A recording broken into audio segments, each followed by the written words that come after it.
Le Premier ministre se fait le chantre de l'autorité et du rôle primordial des parents dans l'éducation des enfants. Pourtant, de nombreuses familles déplorent des refus arbitraires d'autorisation d'instruction en famille par les services académiques. De plus, les familles déplorent le climat de suspicion avec l'obligation de se soumettre à des contrôles annuels pour renouveler cette autorisation, même après avoir prouvé leur conformité aux critères exigés sur plusieurs années consécutives. Madame la ministre, votre gouvernement considère-t-il que les parents sont les premiers éducateurs de leurs enfants? Si oui, allez-vous revoir les modalités de contrôle des familles et alléger le processus d'autorisation pour celles ayant démontré leur aptitude à fournir une instruction adéquate à domicile?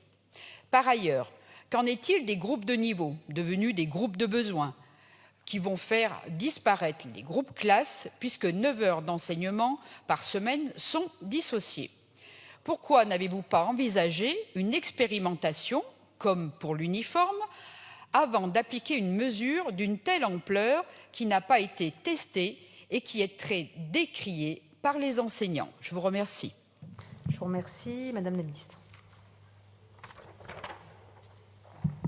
Merci Madame la Présidente, Mesdames et Messieurs les députés, Madame la députée Bonnet. Sur le point que vous évoquez sur l'instruction en famille, c'est bien la question que vous posez. Je vous rappelle que la loi de 2021 vise à protéger les enfants, c'est bien cet objectif qui est le nôtre, et que pour cela on est passé d'une logique de déclaration à un régime d'autorisation, que les équipes académiques qui effectuent les contrôles sont évidemment accompagnées pour traiter équitablement les demandes lorsqu'elles leur parviennent.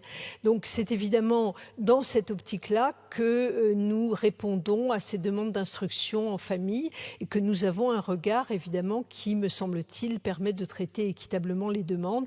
Mais je vois bien, puisque c'est la deuxième question qui est posée sur ce sujet, qu'il faudra peut-être que je vous apporte de plus amples informations sur la manière dont nous procédons.